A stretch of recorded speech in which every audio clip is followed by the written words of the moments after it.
There is something within you that is yearning to be unleashed. A vision, a dream, an upgraded life. You know this and you feel this, and yet you're keeping yourself stuck exactly where you are due to fear.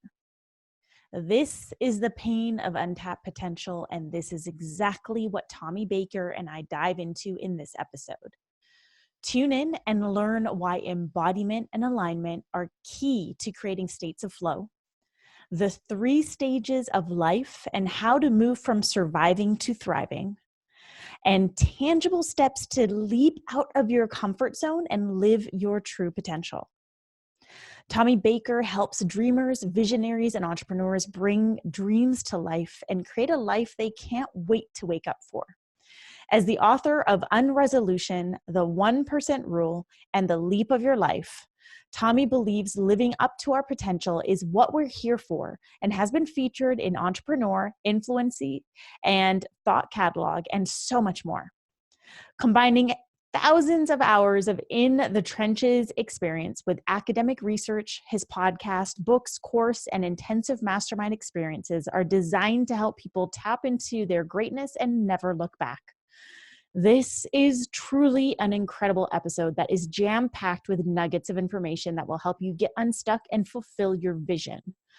Today's unofficial sponsor is Tommy's latest book, The Leap of Your Life. He has no idea that I'm doing this, but I'm doing this because I'm obsessed with this book and I want to help him get it in the hands of more people. Head to www.leapofyourlife.com to grab your copy. And now it's time to dive into the pain of untapped potential with Tommy Baker. Welcome to today's Thought Leader, where I'm challenging you to rise up, speak up, and create a movement. I'm your host, Ruby Fremont, and I'm here as a catalyst for you, the new generation of thought leaders. Join me every week as I dive into raw and real conversations that will help you amplify your presence, influence, and impact. Hey, thought leaders, I am back with another exciting guest and thought leader and author of an incredible book that I'm just starting to devour. And when I say devour, I mean devour. It is so good. It's grabbed my attention only a chapter in, which means I'm ultra excited to dive into this conversation with the one and only Tommy Baker. Tommy, welcome to today's Thought Leader. Ruby, thank you so much for those kind words, and I love what you're doing on the platform. I'm so excited for this conversation. Me too. So for our listeners, Tommy and I just recently connected in what feels like, I think we could be in agreement, and what feels like it could be a long-lasting friendship. Hell yeah. Absolutely. Well, we're one and the same. You're no BS. I'm no BS. We get right to, we don't mess around. No, we don't. And we're both up to some pretty incredible things in the world. And we just connected a week ago, or less than a week ago, a few days ago, to just connect and see what we're up to. And I really wanted to just jive with your energy. And what drew me in right away is that it's all in your branding, resist average. That's everywhere. It's all over everything you do, but you really embody it. And I think that that's super rare. It's sad to say. It's super rare in the field of personal development and leadership that someone is super aligned with their brand. In fact, their brand is just a representation of them. And I strongly believe that our brand actually is us and who we be. And it's rare to find people who are actually that within themselves. That's incredible. And you said, some of my favorite words there, which was embodiment, to embody. It's it's to become it, right? And then in the alignment piece. And alignments so often, I like to think of alignment, and you'll see this in the book, but alignment is like the ridges of the key. Mm-hmm. And the door represents our goals and our dreams and our aspirations and the targets that we have. And so, if one of those ridges, and then the ridges on the key represent thoughts, beliefs, people, relationships, environments, all of that stuff. And if one of those ridges is off, we put the key in the door and it's not working. And we can use force. We can start screaming. We can pull at the handle. Nothing's going to open that door. And that's a metaphor for being out of alignment. But the moment that we put that ridge in alignment, it's wow, all we had to do was flick the wrist and the door opened. And so like alignment is you're either in alignment or you're out of alignment, right? Right. Deep down, we all know when we're out of alignment. So anyways, I love that compliment because integrity can be felt from miles away. Mm-hmm. And now for me, the people that I surround myself and the people that I learn from, I can just feel when they're in alignment. And I'm Right. drawn to that because it's just a reflection of who we are. And Yeah. so when we struggle with goals or we have to use a lot of force to get there, I'm usually asking like, where is the missing link of alignment and how can we focus on that makes everything else easier? Yeah, agree fully. Like, where am I not in alignment? And Yeah. that's such a huge thing to take ownership of. Like, I think a lot of people get too caught up in the ego in thinking, well, I'm doing everything right and I've got everything down and I know all the things, but it's like, but there are still ways in which we can fall into deeper alignment within ourselves to then be in more alignment with our purpose and our mission and our vision and what it is that we know we're here to do. Yes. Yeah. And when we're in alignment, it feels we enter these almost like flow like states Mhm. where it's we're deeply connected to what we're doing and we're attracting opportunities and the right people and the right puzzle pieces are coming together. But then when we're out of alignment, it's like it requires so much friction and there's so much energy and it requires so much work. And one of the things that I like to teach is that like we're meant to be in states of flow. Mhm. We're meant to be in states of alignment. We're Mhm. meant to be on purpose. It's just that along the way, we get life interruptions, we get pivots, we get spokes in the wheels of our life, and we get off course. And then our identity becomes those things. And I Mhm. always like to remind people your circumstances are not who you are, they're Right. just circumstances. And the moment that we can detach from getting that into our identity, then and only then can we actually transform them. Yes, well said. We take on so much as human beings, so much and make it our own when it's not essentially ours to take on. The identities that we carry are very much often identities of our former selves, Mm, which are comprised of a set of beliefs that aren't actually essentially ours. We've just adopted them as ours at some point in time in our timeline because we just didn't know any better. And then we yes. become these adults, and like you share in your story that that fateful day in New Year's Eve, and crying and running through the football field and realizing that this isn't what you wanted. Like, everyone has that moment in their life, right? I think everyone, especially our listeners, like, we all have that moment. And that's the moment where you realize, wow, the identity I've been carrying isn't really the identity that I am. And these beliefs that I've been believing doesn't really align with who I am. You feel or experience the misalignment. You may not be able to name it, but you feel it. It's like Yes. that breakdown moment is the feeling of the misalignment. And when you gain awareness of that, I always say you can't unsee what you now see. So now Love you've got this awareness of like, shit, things aren't aligned. Okay, cool. Now what are you going to do about it? Like, Yes. where do you go from here? And I love that because, we can get clarity from a breakdown. We can get Mhm. clarity from a breakthrough. And a lot of people come to me and they say, Tommy, I don't have clarity. And it is my belief that clarity carries a responsibility. Mhm. So a lot of people don't have clarity or are looking for clarity. And there's this whole thing I called the myth of clarity because when and if they get clarity, that means that now we have a responsibility. Just like you're talking about me on that football field, I had crystal clear clarity that I was on the wrong path. Mhm. But the next day when I'm in a different emotional state, now it is my responsibility to honor that clarity. Right. And that's when it gets really uncomfortable. So we Right. have to be like with clarity, we have to be very careful. Like, are we avoiding something within the clarity and using it? Because it sounds really nice, right? Ruby, I can't start my business because I need clarity. Right. Ruby and Tommy, I can't do this. I can't leave my environment because I need more clarity. And it's like, it sounds really nice. Yeah, you're right. Your friends will say, yeah, you do need clarity. You should go get more clarity. And Mhm. then that becomes a distraction mechanism to doing, Mhm. first of all, getting honest and then courageous action after getting honest. Yeah. Listeners, what Tommy just did there was he just dropped a massive dose of fucking reality. So breathe that in. So we're here for, right? You know, I always use the visual of, say it's like super foggy outside and you can't see far out. You can't see like a mile ahead of you. You can't see anything. You can't even see like a quarter of a mile ahead of you. You can't see a few feet ahead of you, but you know there's something there. And as you step forward, you might be able to see a couple feet in front of you. Cool. Now take another step. Now you gain the sight of like a few more feet and you keep stepping. And that's like the action steps that you take. And that's what creates the clarity. And I feel like on the other side of this is what me and you were talking about on our first call, which was the pain of untapped potential.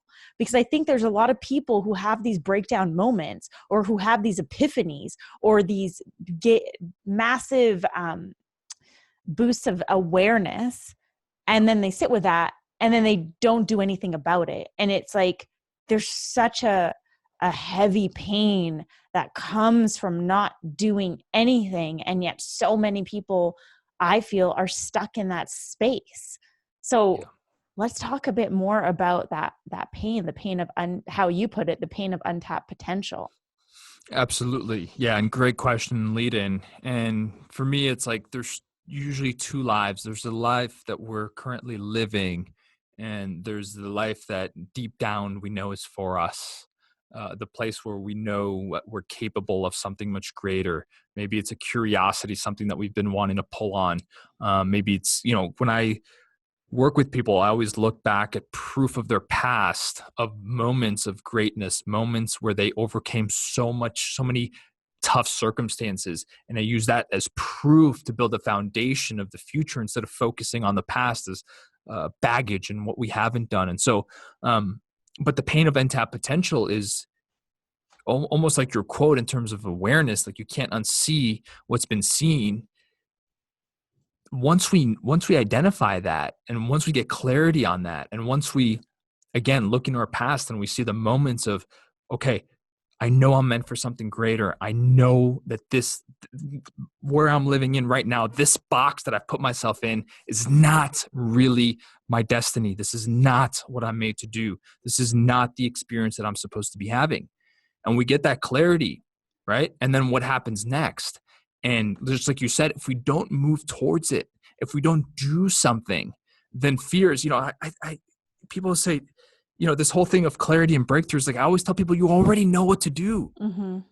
We know what to do. It's just that we get the clarity. And in that moment, our emotional state is 100% clear. And I've done this with people and they say, and I say, are you 100% clear? Are you 100% certain? They say, yes, yes, yes, yes, yes, yes. Is there anything missing? Is there anything fear in that moment? And they say, no.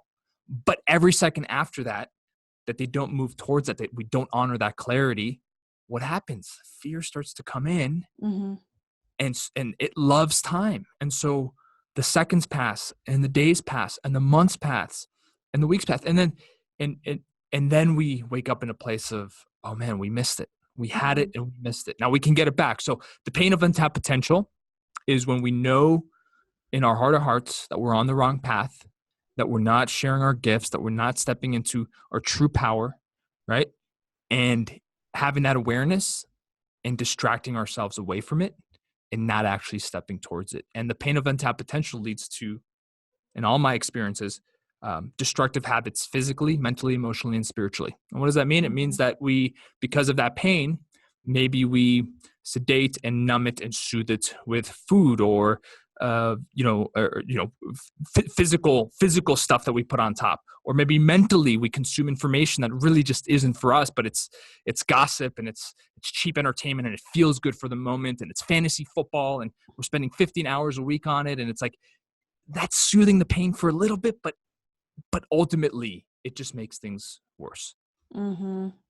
Yeah, it's like if we don't take action towards what we want, we give our fear space to breathe and to breed, and we Yes. start, if we're not listening to our vision, that clarity bomb that we received, if we're not listening to that, then we're listening to our fear. And I think a lot of people do this unconsciously. Like a lot of people don't realize it. A lot of people are like, but I have this vision and I'm doing these things.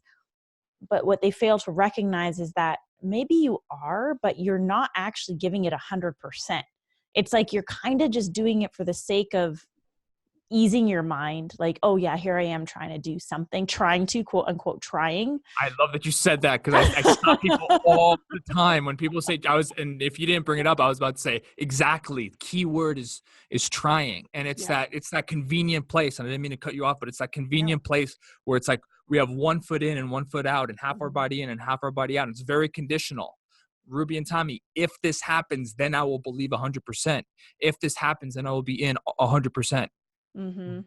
But that mindset is exactly what's stopping you from creating those results on the other side. There's a great quote that says, for those who believe, no proof is necessary. For those who don't, no proof is enough. And if we That's a great don't quote. believe, we're always going to look and find evidence for reasons why it's not happening. Oh, the Totally. market is too saturated. There's too many people in this space. I can't Mhm. leave my job. I'm 4 years in. My, retirement account is growing. Whatever excuse comes up, it will come up, and fear will find a way to win. Always, always. And I loved what you said about what you were saying with, if this happens, I'll do this. Because I think a lot of people get caught up in that. And that's, to me, that looks like I'm, if I were to do that, I'm negotiating with my vision. I'm Ooh, negotiating with my vision by saying, if I need this to happen in order for me to take this next step, or not knowing enough, waiting for the right teacher or mentor, waiting to get support or help in knowing something. Like, there's a thing called Google. People, you can use that to Google anything. You want to start a podcast? Is that your biggest fucking dream? Google how to start a podcast. It's right there. Like, there's no excuses unless, but all these people, and I was once one of these people, negotiate. They negotiate with their dreams, and then they live in this space of like pain. And then that pain becomes their comfort zone. And so anytime you move out of that comfort zone towards what you want, it feels that much more uncomfortable. And then yes. you soon find yourself in this, like, what feels kind of like a trap. And that's when people say, oh, I feel like I'm stuck on this hamster wheel, or like I'm just stuck. It's like, yeah, cool. And who's keeping you stuck? Totally, totally.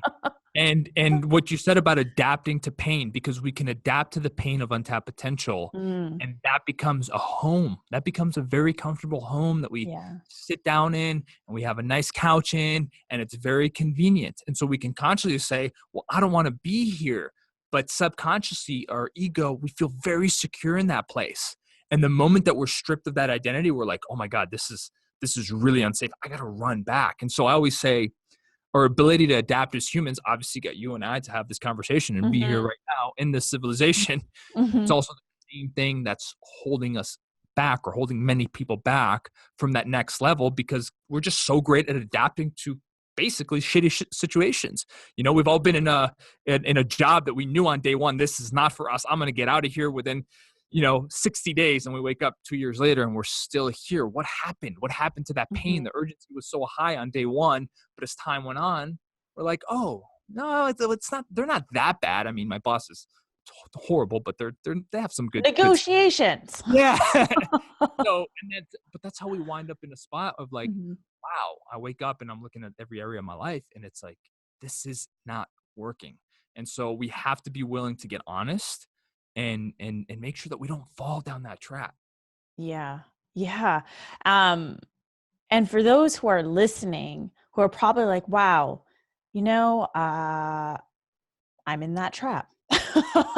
What you're Good. describing is exactly where I'm at. What do you have to say to That's them? great. I see. That's great. See, it, again, your identity, your circumstances are not your identity. Mm-hmm. So like, when people get really honest about where they are, like, that's the first step to transformation. But it's very hard to get honest. Like, a lot of people aren't willing to get truly honest. Mm-hmm. Where am I, and how do I feel about that? And not PG terms. How do you actually feel? I like to separate life into the 3 stages, which is a stage of survival, which is like you're running around like a chicken with no head. You're just trying to make it through the week, sometimes just trying to make it through a day. There's Mm-hmm. endless overwhelm. You've adapted to burnout. That's the status quo, survival. You win, I lose, et cetera, et cetera. Then there's the comfortable stage, where it's like you're no longer in survival. You don't have that crazy urgency. but you're kind of in this place of like, there's nothing on the horizon that's pulling you. There's no Mm-hmm. challenge. There's no big vision out there. You've had this little security, and you say things like, I'm fine. I'm okay. Things are okay. You know, we're getting there. We're making it through. It's okay. Um, and then there's the state of thriving, which is the state that I like to operate in, that I like to bring people to, because in the state of thriving, you're integrated, you're aligned, you're seeking the challenge before it seeks you. You're chasing big dreams. The horizon excites you so much. You wake up actually excited for the day instead of dreading the day. And so we have these 3 stages. And so if you're in a stage, you know, and the hardest place to move out from is comfort, because in Mm-hmm. scarcity, we got a lot of alarms telling us that we got to take action, or else we might not be able to feed ourselves that week or whatever it is. Mm-hmm. But comfort is the land where we get stuck. So if we find ourselves there, the first step is, hey, we got to get really honest. That's number 1. And number 2 is, okay, let's take non-emotional inventory of our life, separate the emotions for a second, and really look at the hard data and look at what's happening. Instead of creating narratives through emotions and stories and all of this stuff, but can we actually just take a crystal clear look at what's happening?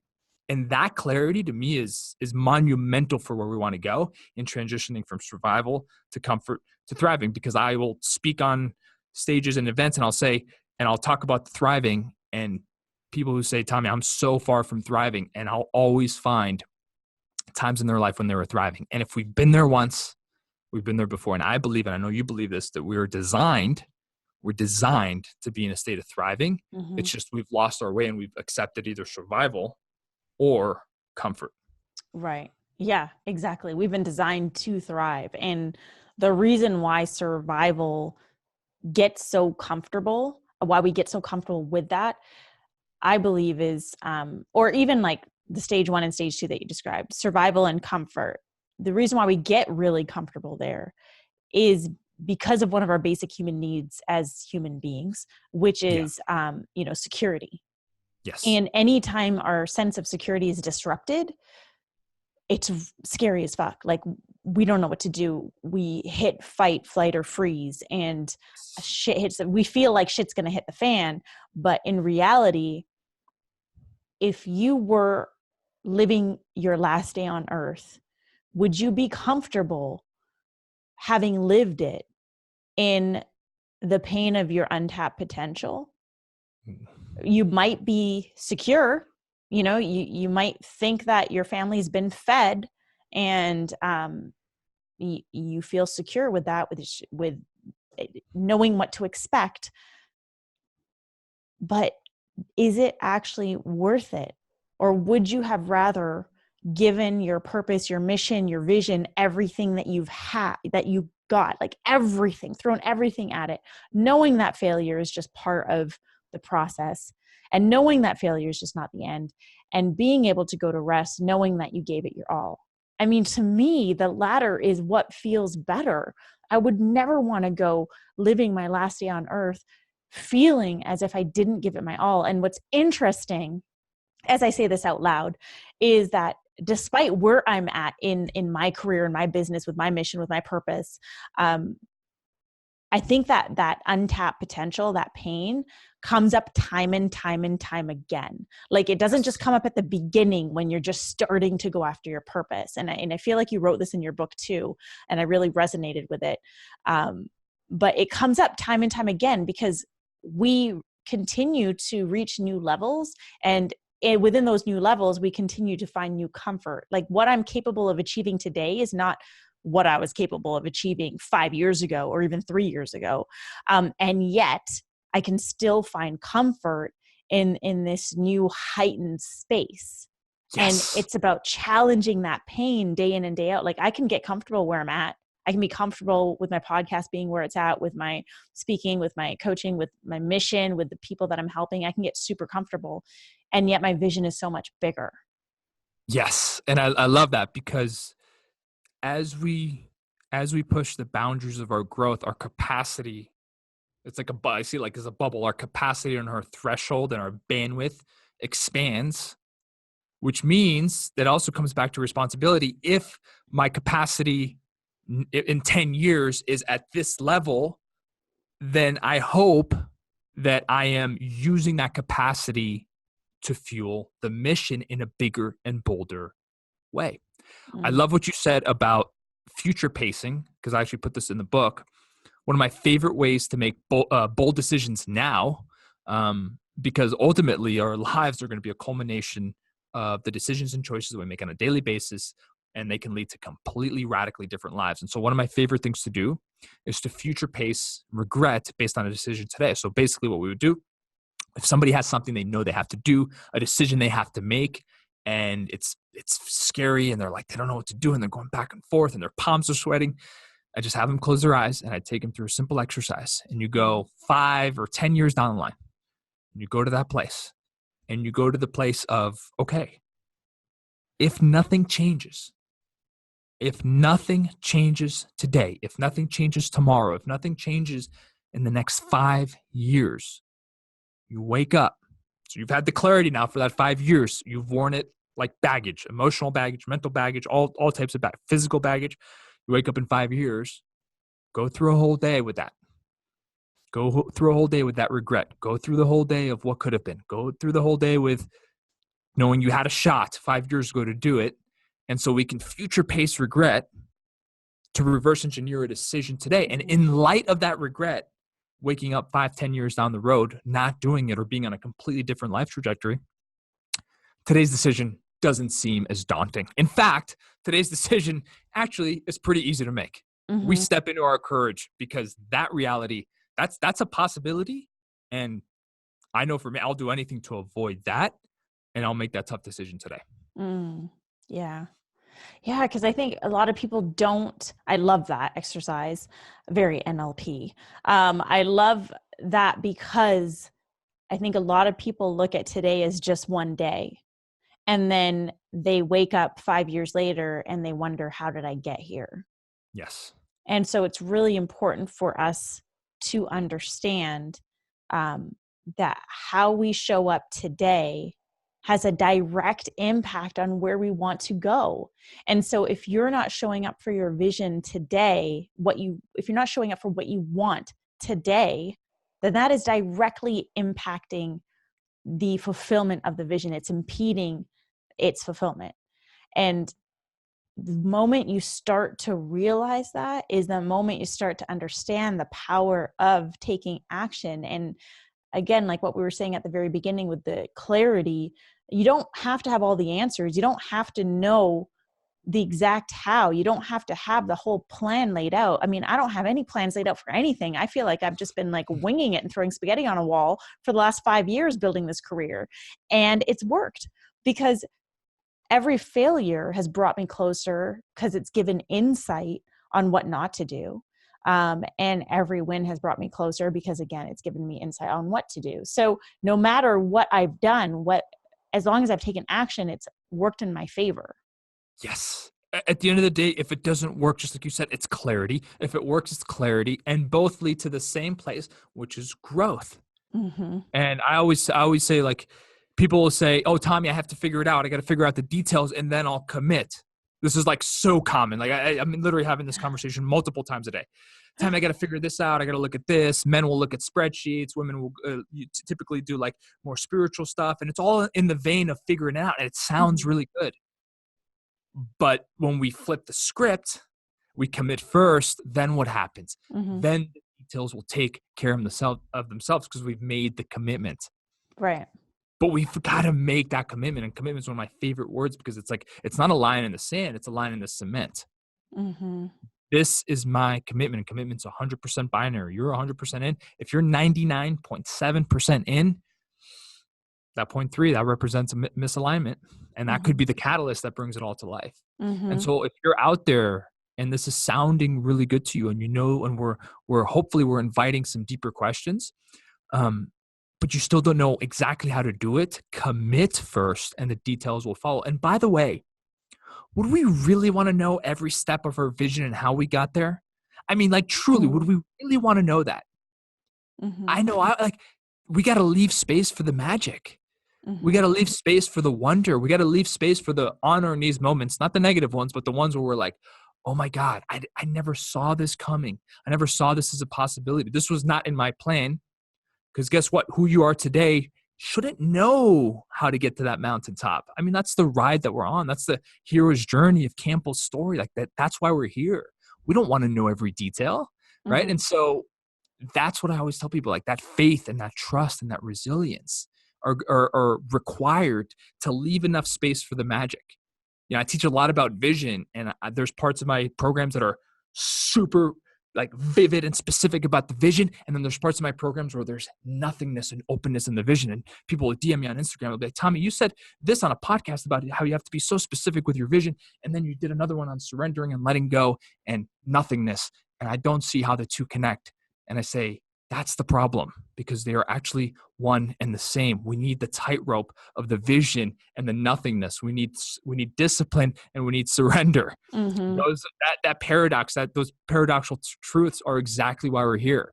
And so if you're out there thinking, I don't have all the steps, that's great. You're not Mhm. supposed to have all the steps, because the steps that are going to be revealed to you as you take courageous action, you could have never imagined them based on where you are today. Exactly. You're getting me riled up Mike, now. I am. I can feel it. And like when you know all the steps, it's like it doesn't leave room for anything greater to come your way. You're actually limiting yourself by sticking to a, step by step how to plan. It's kind of like a commute. You plan to get from one end of LA to the other, and you don't use Google Maps and you go by like what you just know. Maybe you're just going to be on the 405 the whole time. Cool. And maybe there's going to be like five-car pileups on the way. Cool. Okay. Because this is LA. That's what happens.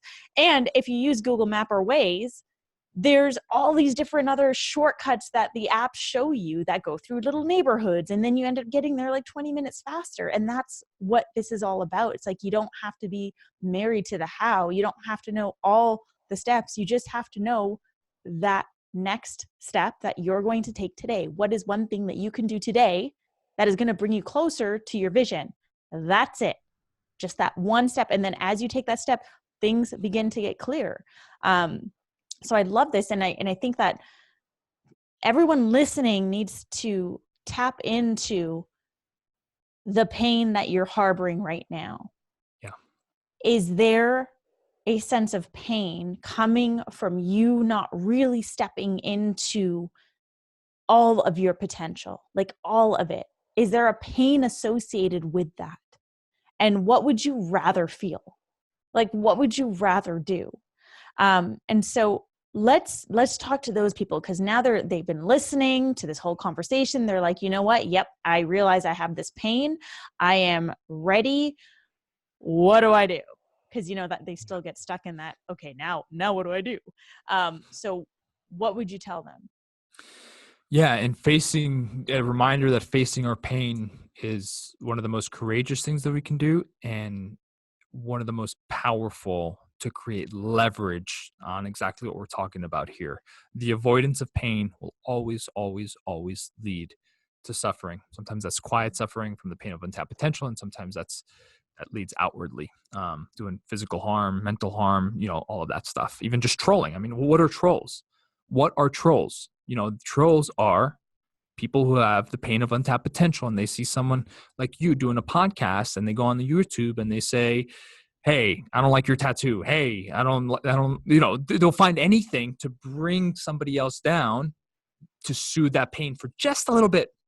And it does, it works. That's why playing the troll game and victimhood are so tempting, because Mm-hmm. it works for about 7 minutes. And then you realize you're in the same spot and they're not. And, Mm-hmm. and they're moving on. So I went on a little tangent there about trolling and stuff, but this is how we deal with it, right? Right.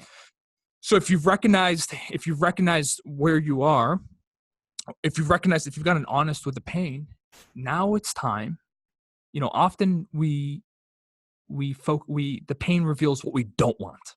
Mm-hmm. So for me, I remember being on a train in New York City, and I was heading towards the financial district, and I was on a path that like certainly wasn't for me. Nothing to do with purpose, no alignment. It was I felt societal and family pressure and changed majors to do it. I remember being on that train, and it was right when the crash was happening, and I looked around and I just felt the energy. And there was a lot of people on that train who weren't there for alignment, for purpose, who had just lost a lot of the reasons that they were on it for the money.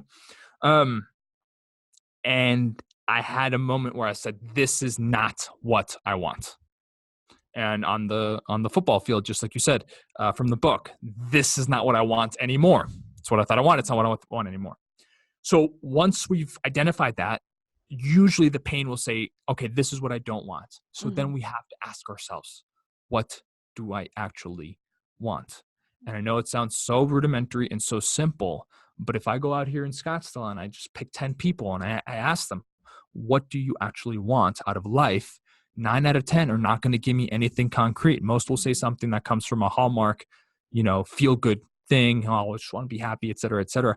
No, what do you actually want? If you had no limitations, if nothing was in your way, if there was no stories and narratives and beliefs of identity that was holding you back, what would you actually want? And Mhm. so the pain allows us to get clear on what we don't want. And then we have to get clear about something that we do want. You don't need to know all the steps, but you got to start moving towards it. So if you hate the way your business is structured right now, or you're working for somebody else, go deep into the pain of what that feels like and why it matters to you. But then what would you want? Do you want what would you want? What would light you up in that specific field? And that's when we begin to have clarity around what we don't want, what we do want. And then what's that first step? What is one thing that you can do today? Mhm. Not 19 things, not 19 steps. What is the smallest possible thing that you can do today to start bringing that desire to life? So if you wanted to start a podcast, maybe your win would be spend 30 minutes on Google every day for the next 7 days and track it so you know you're actually doing it, investigating and researching the launch of a podcast. And then after that next week, guess what you're going to do? By that point, you have ordered your equipment. We can see where this is going, but Mhm. start small. And that's why I love what you just said. Keep it as simple as humanly possible. Um, Overcomplication is a distraction mechanism to let us Mhm. off the hook from chasing our dreams. Yep. It certainly is. I know that one all too well. Me too. I want to start a podcast. Oh my God, I got to investigate all the gear. I got to go on the Right. forums. I got to buy. I got to return. I got to go to Best Buy. Next thing you know, I'm done. I'm not doing this. Right. Right. You're so overwhelmed. Um, Yes. yeah, that's really, really great advice for everyone who is listening. Take that advice and implement it, meaning put it into action, right? There's no reason that you need to stay in this pain. And there's so much more that you're going to experience from stepping into that zone of discomfort for a little bit and taking action towards what it is that you want. Because and I fully agree. If I were to go outside and ask 10 people what they wanted, those 10 people would probably first respond with, here's what I don't want. It's Yeah. like when you ask people, what do you want in a partner? Oh, well, I know I don't want someone who's selfish and I don't want someone who cheats. And it's like, cool. And what do you want?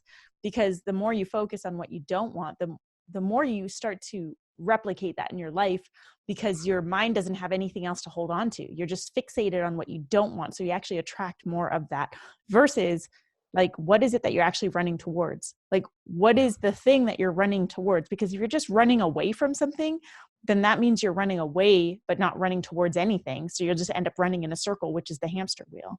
But if you Yes. have a vision that you're running towards, then you know what it is that you're running towards. It doesn't have to be clear. Again, it's just a vision. Maybe it's a feeling, and you run towards that, and you do that every single day. you know um, for me, it's like if I wake up and I find myself at any point in the day feeling unhappy with what I'm doing, I'll actually seek out ways to create deeper alignment. Like, where am I not aligned? Mm. What doesn't feel aligned in this? Because that's a sign of misalignment for me, and that's how I keep myself in check, and that's how I keep myself on track. And I share that because it doesn't have to be like this big, massive thing that you do. It could just be like this tiny little shift that you create because you realize you're not in alignment and you shift something.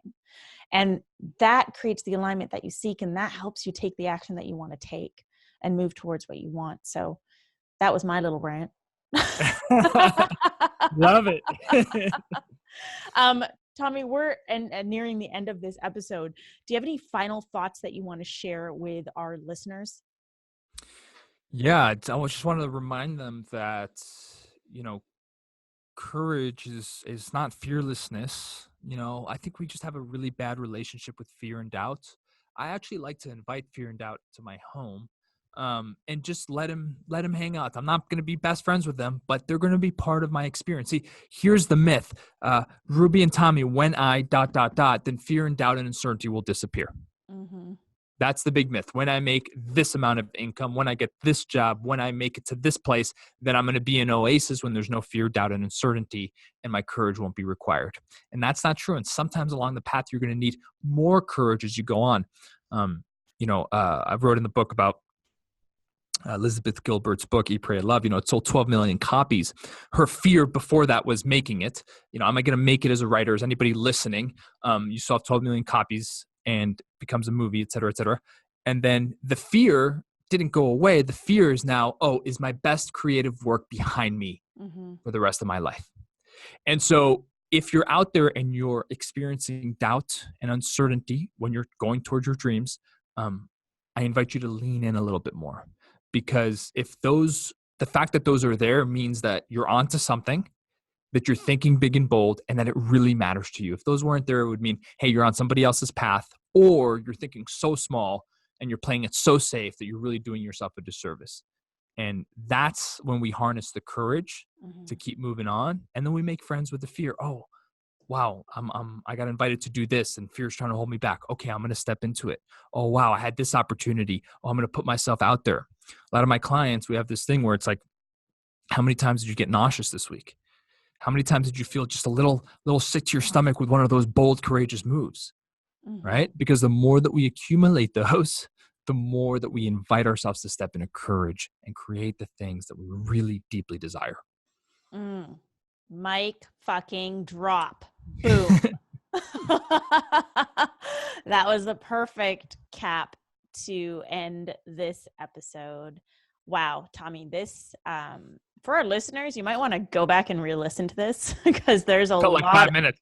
Yeah, there's like a lot of nuggets in here that are really going to help you create that momentum that you desire and get out of the pain of your untapped potential. Tommy, thank you so, so much for being a guest on today's Thought Leader, for being who you are, for doing the work that you do in our world. I'm so grateful for our connection and really, truly look forward to,